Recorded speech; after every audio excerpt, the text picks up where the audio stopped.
Mesdames et messieurs les chefs d'État, mesdames et messieurs les chefs de gouvernement, madame la directrice générale de l'UNESCO, mesdames et messieurs les ambassadeurs et responsables du monde entier, aujourd'hui présents pour cette conférence très importante, mesdames, messieurs, j'aurais souhaité être parmi vous aujourd'hui, mais malheureusement les circonstances particulières que vit actuellement notre pays ne le permettent pas. Au travers de l'assassinat abject d'un professeur d'histoire-géographie, c'est l'école qui a été attaquée, et aussi notre pays, la France, mais aussi, plus largement encore, nos valeurs humanistes, universelles, de paix et de liberté. Autrement dit, les valeurs de l'UNESCO, et notamment la liberté d'expression. Je remercie très sincèrement l'UNESCO d'avoir organisé cette minute de silence en hommage au professeur Samuel Paty. Cet hommage, c'est aussi un hommage à tous nos professeurs de France, mais aussi du monde. Rappelons-nous toujours qu'ils accomplissent chaque jour, en France et dans le monde entier, la plus belle mission qui soit, la plus essentielle, celle d'éduquer nos enfants, celle de leur donner des racines et des ailes. Une fois de plus, nous voyons l'importance de l'école. Elle ne peut pas être une variable d'ajustement.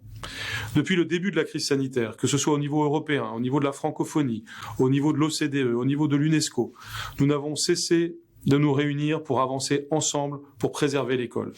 Et je n'ai cessé de dire que les circonstances sanitaires actuelles ne devaient pas déboucher sur une catastrophe éducative pour des millions d'enfants. L'avenir de l'humanité est en jeu lorsqu'il y a des enfants qui ne vont plus à l'école. Et donc nous devons maintenir le lien avec les élèves, réussir l'enseignement à distance, réussir leur retour à l'école. Je tiens en particulier à saluer le travail de l'UNESCO qui s'est mobilisé pour coordonner une réponse mondiale à la crise éducative, notamment tout ce qui a été fait sous l'égide du comité directeur de l'ODD 4. Ensemble, nous avons abouti à des réalisations concrètes.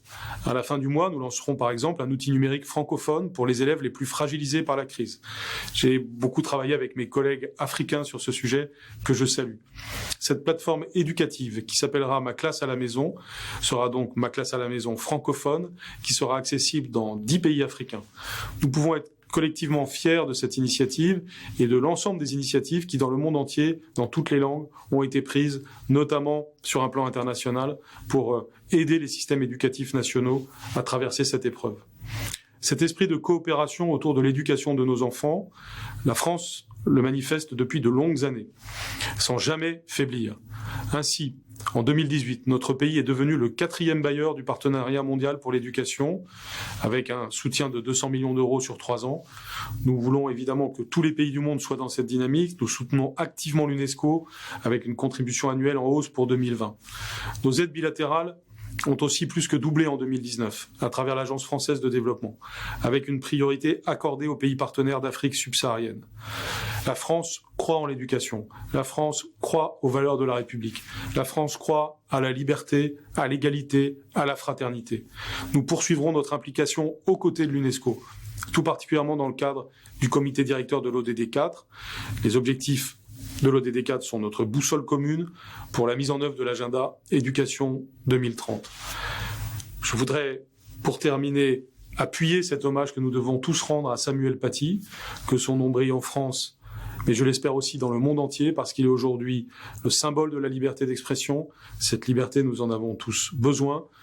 Les grands principes de l'humanité sont en appui de notre vie collective et de nos vies personnelles. Et quand ils sont menacés, c'est nous qui devons aider ces principes et nous qui devons soutenir les professeurs et toutes les professions qui sont en première ligne pour faire valoir la liberté. Je vous remercie.